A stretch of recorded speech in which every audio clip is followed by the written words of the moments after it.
Upang Ilonggo, please subscribe and like and share. Ayan, eto na mga kababayan, matapang na sinagot ng bagong PNP chief, no? Itong pahayag ni Basti Duterte patungkol dito sa pag-promote, no? At pagtalaga ni PBBM dito kay bagong PNP chief Nicolas Torre III. Siya na po ang bagong PNP natin. Ngayon, di ko alam kung naiinggit itong mga DDS o galit talaga dahil, pero nyo ba naman, mga hinuli po ni General Torre, hindi ho mga basta-basta, kundi mga kilalang tao. Isa na nga dyan yung ama niya. Ngayon po, mga kababayan, sinagot natin ng General Torre. Ito kasi po ang pahayag ni Basti Duterte, mga kababayan. Ito siya. Ayan. Ayan po yung video dun sa Netherlands. Pumunta sila doon. Bisita. Habang nababaha ang Davao. Nandun pala sila lahat. Congressman, Mayor, Vice President. Nandun sila sa Netherlands. No? So ito, mga kababayan, pakinggan niyo po ang sinabi niya. Ano nangyari? You have a chief PNP na tatlong ranggo ang tinalunan. Okay. Tatlong ranggo daw ho ang tinalunan ni bagong PNP chief Nicolas Torre III, mga kababayan. Alam nyo, sa akin po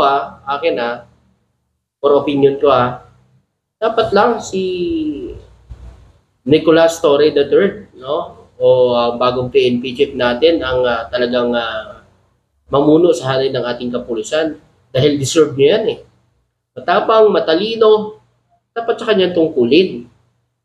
Talagang pinapatupad niya yung batas kung ano ang nasa batas, mga kababayan. Kaya deserve niya na maupo bilang bagong PNP chief.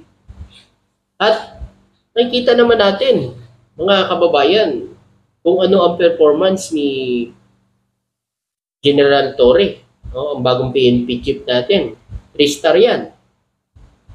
Dati nga, sa panahon ng tatay niya, pinremote si Bato, 1-star lang. Diba? Mga kababayan? O bakit ngayon pakikialaman nila yung desisyon ng ating Pangulo? Bakit? Dati ba, pinakailaman ba sila? Ang dami ding kumbaga marami din na sinagasaan na ipinromote nila dati si Bato bilang PNP chief. Diba, mga kababayan? At saka deserve po yan ni General Torre. Dahil nakita naman natin na sa kanyang trabaho. Tibis na pauwi na naman sa Pilipinas. Ngayon na naman, Harry Roque na naman ang target. Ito kasi si Harry Roque po, mga kababayan. Ito lang kasi masasabi ko. Umuwi kasi siya dito sa Pilipinas. Yun nga lang kasi, naiinggit kasi po si Harry Roque kay Tibes.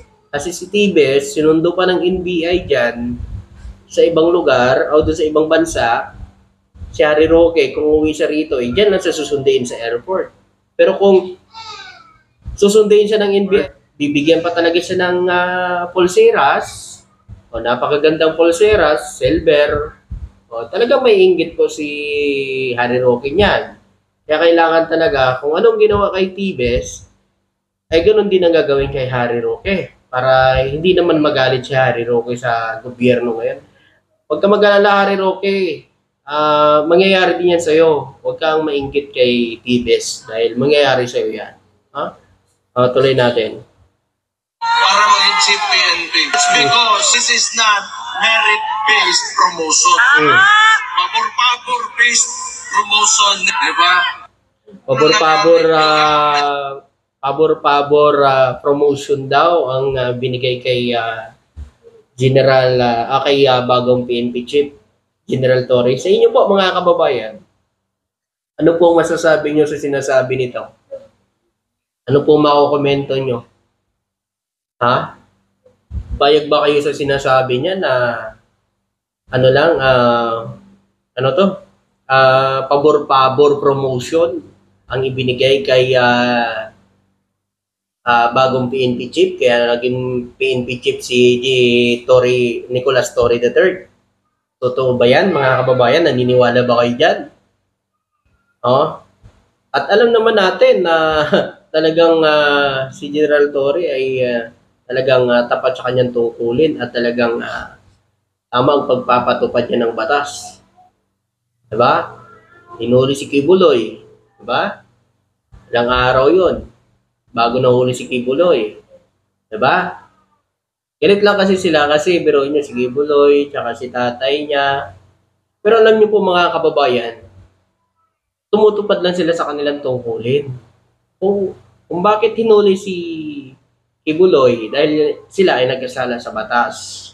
Ganun din po si tatay niya. Dahil meron silang mga warrant of arrest. Diba? Oh. Ngayon, eto pakinggan mo naman, Baste, ang sagot ni General Torre sa'yo. Kung ano ang sagot niya sa pahayag mo. Ito, pakinggan natin. Issues.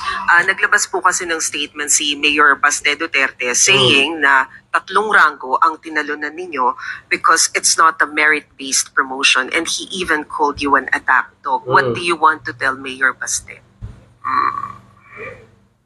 Okay. I just respect his decision, and I respect his opinion. And rewind lang ng konti sa Rewind lang ng konti. Ibig sabihin ni bagong PNP chief, Nicolas Torre, rewind, balik-balikan niya rin yung panahon ng tatay niya, ganoon. Rewind lang ng konti. Di ba? Tuloy natin. termino naman ng tatay niya kung sino unang chief PNP. Okay? So, ano ranggo ng unang chief PNP at ano ranggo ko bago ako naging chief PNP. So, it really goes back to him, really. Seriously speaking, it goes back to him. Okay? The first chief PNP of his father is a 1-star na naging automatic 4-star. Did he ask that? Did he question that? So, Salamat, General. Di ba? Yun po, sinagot pa ni General Torre ang pahayag ni Basti Duterte. Alam nyo kasi kayong mga DDS, isa lang ang masasabi ko. Yan, itinalaga ng Pangulo yan dahil nakikitaan niya ng potensyal na ito ay magagawa niyang tulungan ang sambayan ng Pilipino. Lalo niya pang mapapa-improve ang reputasyon ng kapulisan at mapangalagaan ng ating seguridad dito sa bansa. Diba? Mas lalo niya pang magawa yon yung kanyang trabaho pag siya naging PNP chief.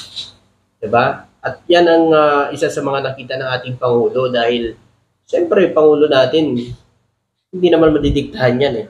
Sino pinili niya, dapat nating na respetuhin. Dahil nung panahon po ni Pangulong Duterte, sino mga pinili niya na mga umalit na mga bagong PNP chief, wala namang kumontra sa kanya. Diba? Kay Bato lang. Alam naman natin, si Bato, talagang close niya yan. Na-promote. Diba? Nung maupo siya, naging PNP chief kagad si Bato. Diba? May kumontra ba doon? Ngayon, si General Torre, nakita natin, 3-star nga si General Torre, si Bato, ilan lang? 1-star lang yun si Bato. O si General Torre, 3-star yan. O mga kababayan. Deserve talaga ni General Torre na ma-promote. Diba? Alam nyo kasi, mga kababayan, hindi natin alam kung ano ang nasa isip ng mga DDS, inggit o galit. So, tingin ko galit at inggit. Galit at inggit. Tulad na lang ni Senador Jingo Estrada. Diba? Pinuna niya rin ng pag-promote kay PNP Chief Nicolas Torre III. Pinuna din niya ni Jingo Estrada. Mas ang karapatan dun. Karapatan ng Pangulo yan. Kung anong pinili ng Pangulo, dahil yan, alam niya na makakatulong sa anong mga kapulisan, iyan ang kinuha niya. Diba? Yan kasi, puro kasi kayo ganyan eh. Puro kayo, kumbaga, ang gawain nyo dati, binabato nyo nga sa administrasyon ngayon. Baga, kayo dati gumawa niyan, ngayon, binabato nyo sa administrasyon, binubulag yung ang sambayan ng Pilipino sa inyong mga pahayag. Ito naman mga uto-uto nyo mga supporters, nauuto nyo naman. 'Di ba? Pero kung babalikan natin yung nakaraan, ay mas sobra pa ang nangyari noon. 'Di ba?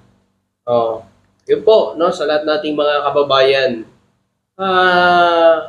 Ano na lang, magtulungan na lang tayo, yun lang yun. Oh, kung ano man ang itinaga ng ating Pangulo, yun ang nakikita niya na makakatulong sa sambayan ng Pilipino at magampanan ang tungkulin bilang isang pulis, bilang siya ang mamuno sa ating mga kapulisan. Diba?